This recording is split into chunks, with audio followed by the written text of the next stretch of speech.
Last year, I spent 4 months working at a Dollar Tree location in a suburban strip mall.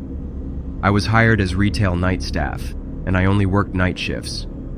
After a couple of months, I would sometimes close with just one coworker. We were always trying to hire more people, but every time we closed, it was never that bad. The store closed at 9 p.m., and business was typically slow at night. One quiet night, I was working the closing shift with my coworker. It was cold and dry outside. I could see the parking lot through the windows at the front of the store. After 7 p.m. that night, we hardly got any customers. The cold must have kept people in. I kept myself busy by doing small tasks and organizing things.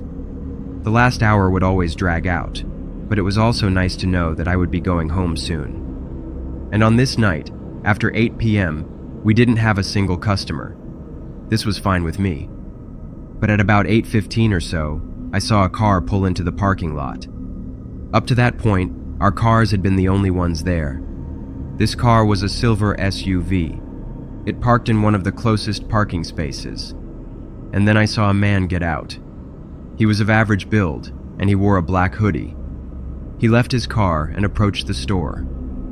After going inside, he walked down one of the aisles. I stayed by the register at my check lane. A few minutes later, I observed the man pacing quickly through the aisles. He didn't have any items in hand, and he soon walked back out of my sight. Then he slowly walked toward the front. I looked over and made eye contact with the man for a brief moment. To be friendly, I greeted him. He looked at me and gave me this creepy wink and smile. It was weird. The man just looked away and then slowly walked for the exit. Then he left the store. I watched the man get back inside of his car and then drive away. I was back with just my coworker again. By now, it was about 8:30. I walked around the store and made sure that everything was in order. Then I decided to clean the floors so we could leave right at 9. Luckily, nobody came to shop while I did so. Then I went back to my check lane for the remaining time. And then, just before closing, I saw a car pulling into the parking lot. I had a bad feeling. It was the same silver SUV that was just here. The man who had just been here about 15 minutes ago was back.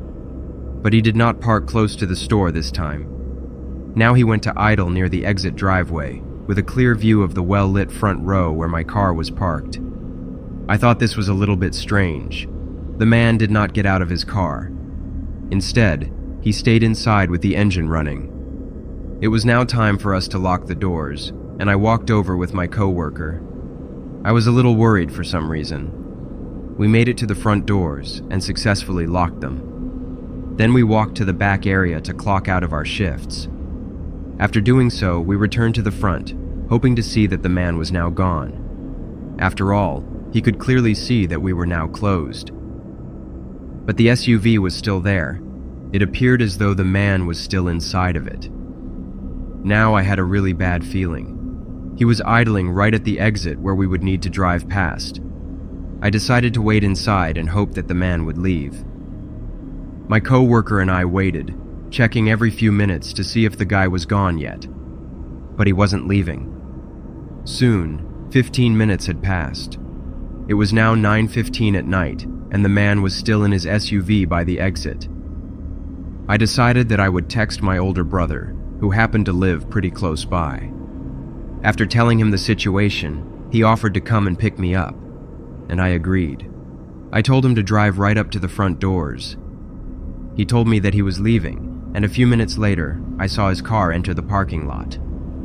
I walked over to the front of the store with my coworker, and then we let ourselves out right as he pulled up, relocking the doors behind us. He stopped briefly, and I got into the passenger seat. Then he quickly drove away. We left, and thankfully, the man did not follow us in his car. My coworker drove me back to the store the next day to retrieve my car. That man was probably planning to follow me home. I mean, it's possible he was after my male coworker, but he did seem more interested in me. I'm glad I trusted my instincts that night.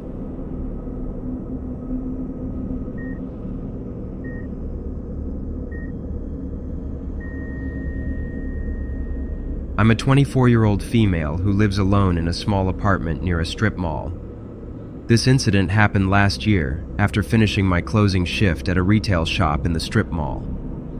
I had just finished working alone after my coworker left early, leaving me to restock shelves while fighting a cold. I spent the last hour cleaning the front aisles, organizing shelves, and counting the register. It was around 8:45 p.m., and the store was about to close at 9. The night was cold and drizzly, which probably explained why the store was almost empty.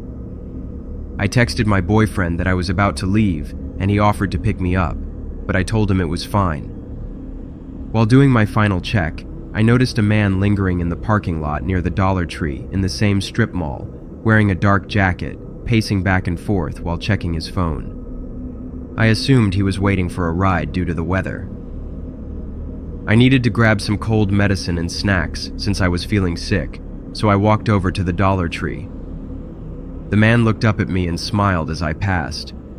I gave a quick nod and kept walking, not thinking much of it. The Dollar Tree was a medium-sized location with parking in front and along the side. Inside, the store had 3 aisles open with pharmacy items along the left wall and one other customer browsing in the back. I went to the cold medicine aisle where the shelf was nearly empty and grabbed some Dayquil, tissues, and a bag of chips. After gathering my items, I went to the checkout. Working at the register was a man in his late 30s, bald with light stubble, an overly smiley face, and no name tag visible. As he scanned my cold medicine, he asked if I was sick in a fake friendly, almost rehearsed tone. He kept making personal remarks about each item I was purchasing. He asked what I was sick with, and mentioned maybe he was coming down with it too. Then he mentioned he was also finishing his shift, and turned off the light to his register. He lingered while bagging my items, and mentioned his car was parked nearby. I nodded politely, but felt increasingly uneasy as he continued talking. As I left the store, he exited with me and kept the conversation going. It was quiet outside as I left the store. As we stepped into the parking lot, I saw the same man from earlier, the one in the dark jacket who had been outside the Dollar Tree when I walked in, still standing in the same spot, near the entrance. As we walked past him, he joined us, flanking me on the other side. The cashier gave him a quick nod, and the man nodded back like they knew each other. I was now stuck between them as we neared my section of the lot. Out of the corner of my eye, I saw the other man pull out his phone and type something. A second later, I heard a buzz from the cashier's pocket. Then, out of the corner of my other eye, I saw the cashier check his phone and smirk as he read the message. He typed something back without saying a word. The other guy checked his phone, smiled, and put it back in his jacket pocket. The cashier asked what I was doing after this, and I just replied that I was heading home. The parking lot was lit up but mostly empty, with only 4 cars total, and my car partially hidden by a bush near a fence. The nearest light was flickering on and off. My car was just ahead, but it didn't feel safe to keep walking with both of them. The cashier introduced the guy as his boyfriend and said I should come hang out with them. The second man hadn't said anything yet, just stared at me while the cashier kept talking. When I asked what he meant, he said his car was right there, and I should come join them for a fun time at his place, saying 3 people is always more fun than 2. His partner, the silent one, moved closer to my other side, blocking my path if I tried to turn away. I politely declined, but they continued walking alongside me to my car. When I reached my vehicle, I told him I needed to leave. I unlocked my car and went to the trunk to put my bag inside. As I opened it, the cashier suddenly stepped in close and asked if I needed help. I moved my body away as he came closer. His partner positioned himself behind me, cutting off any escape route. When I refused, the cashier suddenly grabbed my wrist with a strong grip. I twisted out of his hold and backed away from him. I turned toward the driver's door, but they were both too close. I pulled free and realized I couldn't safely get into my car with both men there. I said aloud that I forgot something inside and turned around quickly. I started running toward a nearby vape shop that was still open. Both of them began following me, but I had a good head start. I could hear them behind me, but didn't look back. When I reached the vape shop, the men hesitated at the door but didn't enter.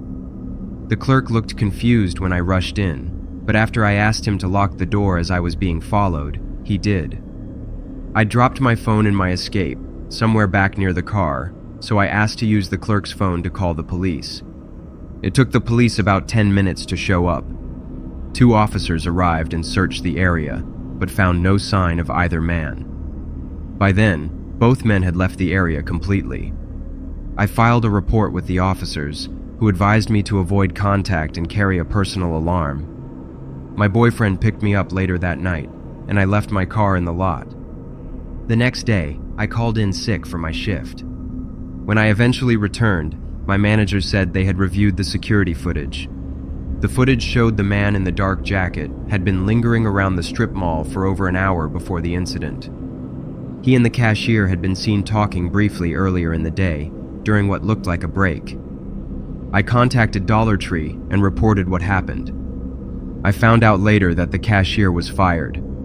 I was moved to daytime shifts only, but still decided to quit 2 months later when my anxiety never improved.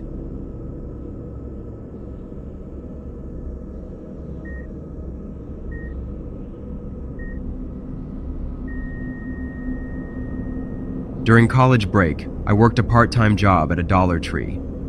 I was 19 years old and lived with my older sister in an apartment complex near the store. I would ride my bicycle there in about 15 minutes. One night I worked until 10 p.m. It had been a pretty typical shift to that point, and I clocked out and left when I was done. I began riding home along the quiet streets. The road in front of the Dollar Tree was somewhat busy during the day, but not at night. Behind the store, the streets were mostly residential and quiet. We lived just a few blocks away. Normally, when I would bike home, there would be nobody else around. But on this night, a man was waiting in a car outside the store. I first noticed him when I left the building. The car lights turned on as I unlocked my bike. I saw that the man was wearing a gray hoodie, and I actually recognized him. He had been inside the Dollar Tree several times that week. In fact, I had seen him when I was doing recovery and stocking. So this seemed sort of strange to me. I kept riding, and when I turned to go down another street, I noticed his car slowly pulling out. I started getting nervous. I really wasn't that far away from home, so this was becoming more and more of a problem. Soon I reached my street. I turned, hoping the car wouldn't follow, but it did. Obviously, I couldn't go straight back to my apartment, so I went to the end of the street and then started to head for the street behind my building. The car followed the whole way. After turning a corner, I had a brief moment out of his view. The car was not right behind me or anything, so it would take probably 30 seconds for him to reach the corner and then be able to see me. So in the short time that he couldn't see me, I hid my bike behind some garbage bins in an alley. I quickly went around to my apartment and went inside. I was out of breath from riding fast, and my heart was racing. But I felt much better now that I was safe. I watched out the front windows to see if the car would drive past. To my surprise, I saw it on our street. Luckily, he didn't stop or do anything else. I was confident he didn't know where I lived. I told my sister, and she said I should drive next time. She didn't need her car when my next shift was, and she said I could take it. The next time I worked was 2 days later. It was another evening shift that ended at 10 p.m. I was doing recovery that night, and the store was quiet. A few hours in, I looked up and noticed the man in the gray hoodie near the bike racks outside. When I saw him, I got nervous. He was staring through the window, then walked away. I was dreading running into him after I left. For the rest of the shift, I didn't see him. When I got off, I went to my sister's car and started it. As I pulled out of the lot, I saw lights turn on from another car. Then that car pulled out and started following me. Instantly, I got paranoid. When I turned left toward my street, the car turned too. Then I turned right onto my street, and the car also turned. I knew it had to be the same man. I drove past my apartment and went to the street behind us again. But this time, I kept going, looking for a nearby gas station. I had to check directions, but made it there in about 5 minutes. The car behind me was still there, but it didn't follow me into the lot. I parked and went inside to be around other people. I didn't have proof it was him, but I was sure. I hadn't gotten the license plate. It was too dark. I stayed inside for a while and called my sister to tell her everything. The car eventually drove off. The next time I worked, I was still on edge. When I got home, I told one of our apartment neighbors what happened. And surprisingly, my neighbor seemed to know of the man that I was talking about. When I described the man, she said that it sounded a lot like a guy that she had seen hanging around. She told me he was always watching people and seemed suspicious. She'd seen him hanging around and said he gave off a weird vibe. A few nights later, my neighbor told me he'd been arrested. He'd been caught loitering and had prior harassment charges. When I saw a still from the store camera, I recognized it was him. That's when I decided to go to the police and report everything. This happened several years ago, but I still think about it. I finished my term at Dollar Tree and focused on school after that. It remains the most uncomfortable experience I've ever had working retail.